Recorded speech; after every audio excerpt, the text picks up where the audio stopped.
मंडळी, आज नवीन वर्षाच्या सुरुवातीलाच देशात एक धक्कादायक घटना घडली। एका सायको मुलानं त्याच्या घरदाराच्या अतिकाळजीपोटी शेतकऱ्यांनी भांडण झाल्यावर घरच्यांना त्रास देऊ नये यासाठी एका नराधम पोरानं स्वतःच त्याची जन्मदाती आई व 4 बहिणींची धारदार शस्त्रानं निर्घृण हत्या केली। हत्या केल्यानंतर त्याच्याबद्दल जी माहिती समोर आली आहे त्यानं सगळ्यांच्या काळजात धस्स झाले। या सस्पेन्स थ्रिलर हत्याकांडानं सध्या संपूर्ण देश हादरून गेलाय। नेमकं काय घडलं थोडक्यात जाणून घेऊ। नमस्कार, मी अक्षय आणि तुम्ही पाहताय विशेष भारी। तर आज सकाळी एक तरुण लखनौ पोलिसांसमोर येऊन उभा राहिला आणि त्यानं असं सांगितलं की त्याच्या वडिलांनी त्याच्या आईची आणि त्याच्या 4 बहिणींची निर्घृण हत्या केली। तो कसाबसा त्यांच्या तावडीतून सुटला। त्याचे वडील आता रेल्वे स्टेशनवरून पळून गेलेत असं सांगून त्यांनी पोलिसांना धक्का दिला। दरम्यान पोलिसांनी त्याच्यासोबत असलेलं धारदार ब्लेड आणि त्याने हातात आणलेला स्कार्फ जप्त करून घेतले आणि तात्काळ घटनास्थळी धाव घेतली। तर तिथं खरोखरच 5 महिलांच्या डेड बॉडीज रक्ताच्या थारोळ्यात पडलेल्या होत्या। त्या प्रत्येकीच्या मानेवर गळ्यावर धारदार शस्त्रानं कट मारल्याच्या खुणा होत्या। आता प्रकरण थोडं सुरुवातीपासून समजावून घेऊ।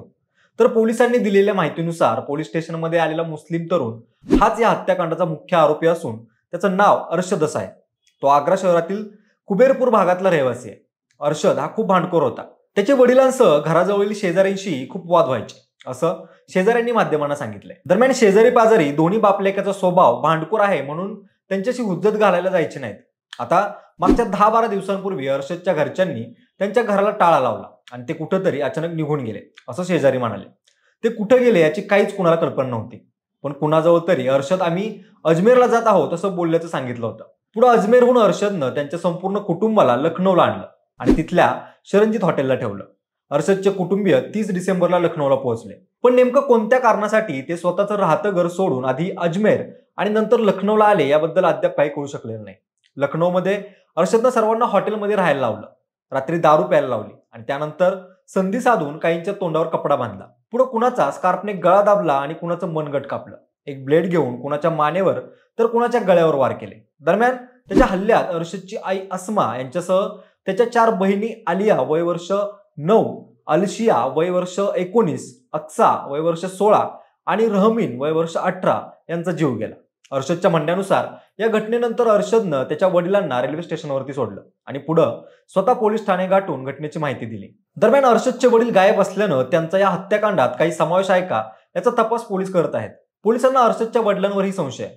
मंडळी, आरोपी अर्शदनं पोलिसात हत्येची कबुली दिल्यानंतर पोलिसांनी गुन्ह्यात वापरण्यात आलेलं शस्त्र, ब्लेड आणि स्कार्फ ताब्यात घेतलं।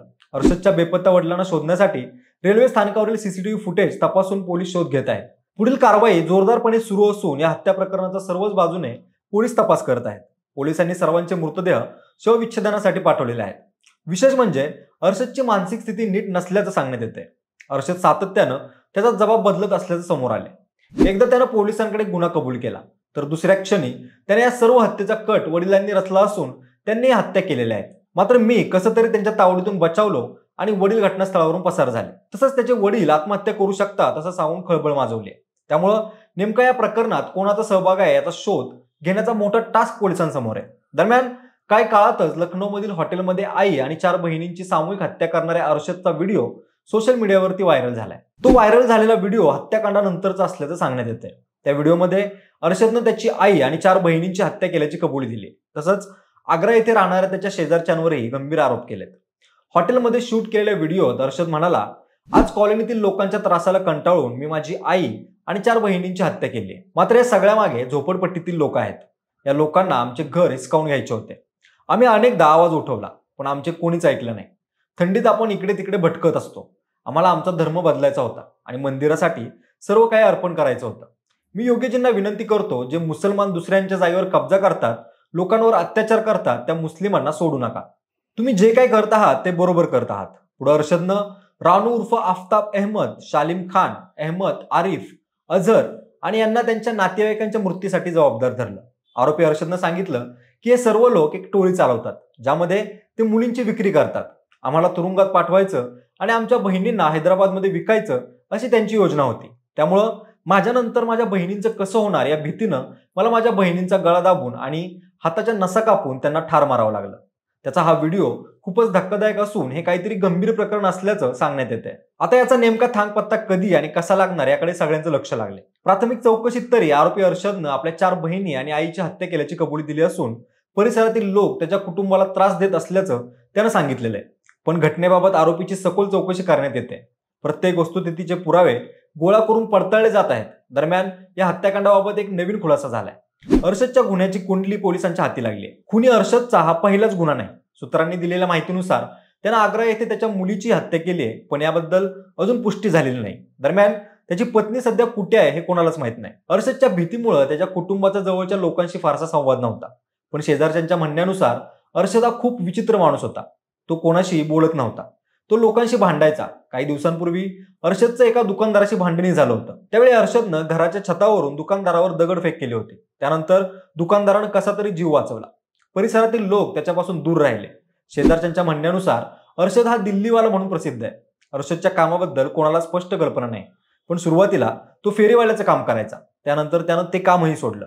त्याच्या विचित्र वागण्यामुळे परिसरातील लोकही त्याच्याशी क्वचितच बोलत. अर्शद कधी वस्तू खरेदीसाठी घराबाहेर पडला तर बाकीच्या वेळी तो कोणालाच दिसत नव्हता.